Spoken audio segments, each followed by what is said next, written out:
actually put off this review by about a day just so I could do it with a new third Doctor Sonic screwdriver.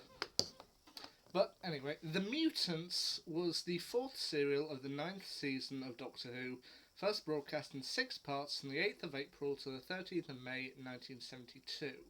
It saw the third Doctor, played by John Pertwee, and his companion Jo Grant, played by Katie Manning, tasked by the Time Lords with essentially a courier service, in that they have to deliver a mysterious black sphere to a predetermined destination. The destination turns out to be on Skybase, a satellite orbiting the planet of Solos.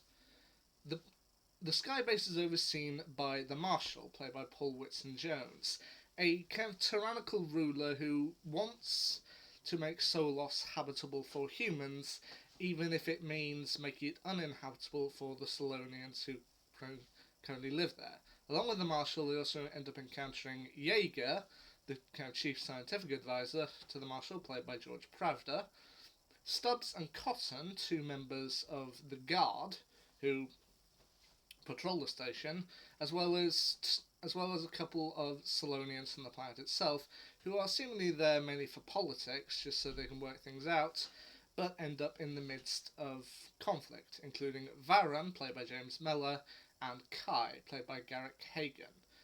It's eventually discovered that, well, the sphere that they've been sent to develop can only be opened by its intended recipients, which they soon discover is actually Kai. And inside it is a set of ancient tablets containing mysterious markings that he isn't actually sure what they are.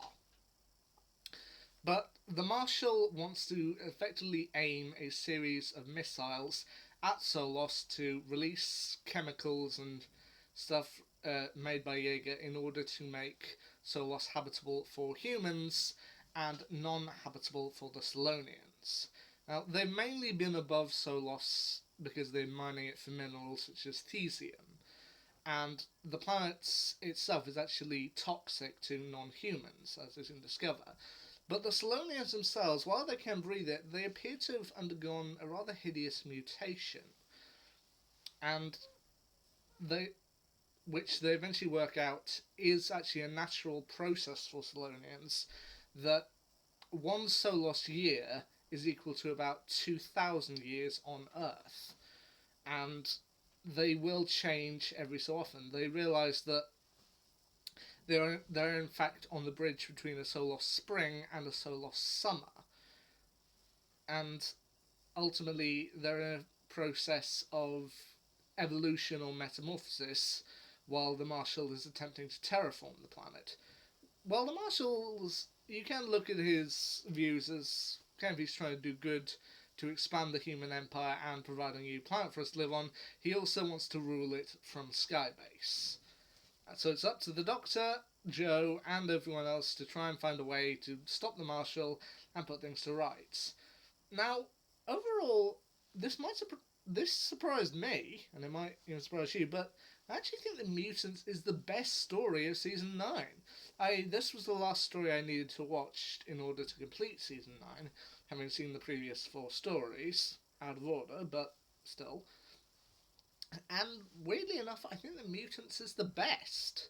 I mean, my overall ranking of this would go from the bottom to the top. Day of the Daleks down at number 5, which it's not necessarily terrible, it's just a bit of a weak Dalek story, but it's the first story of the season, so I can give it a bit of time off.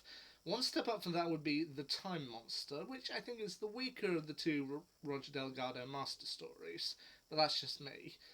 The Sea Devils, which is up next, which, similar thing. It's basically just the Silurians but underwater, but the addition of Roger Delgado's Master does make it a little more enjoyable. One step up from that would be The Curse of Peladon, which, okay, I admit it isn't probably the greatest, but it's a personal favourite of mine. And the last one would be The Mutants. I'm as surprised as anyone, but this was actually a really good story.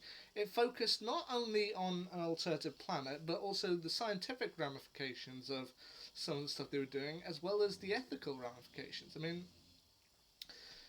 with our planet and the state of it is, it's no wonder in sci-fi that every so often characters think, well, we got to leave the Earth, and if we end up heading to a new planet, would how much would we go to make it habitable for us, even if it meant making it less habitable for anything already there? It does provide some ramifications that do leave you thinking.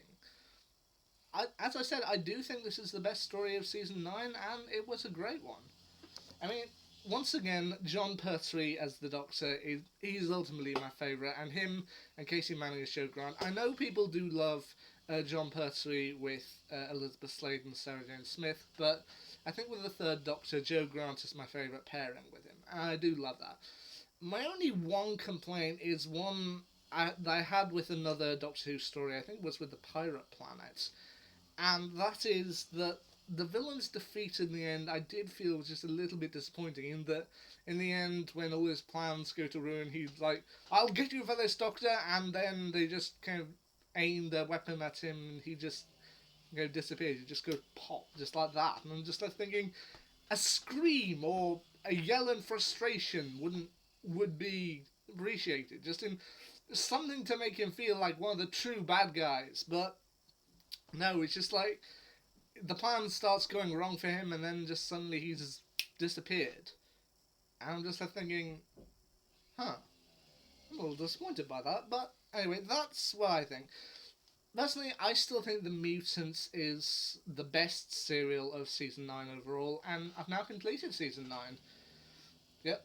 Day of the Daleks, The Curse of Peldon, The Sea Devils, The Mutants, and The Time Monster. All wrapped up in one. And you know what? I feel it's a pretty good season. Anyway, the next Classic Doctor Who episode I'm currently in the middle of is Invasion of the Dinosaurs. What do I think of that? Well, I'll just have to wait and see. But until then, time to get going. See ya.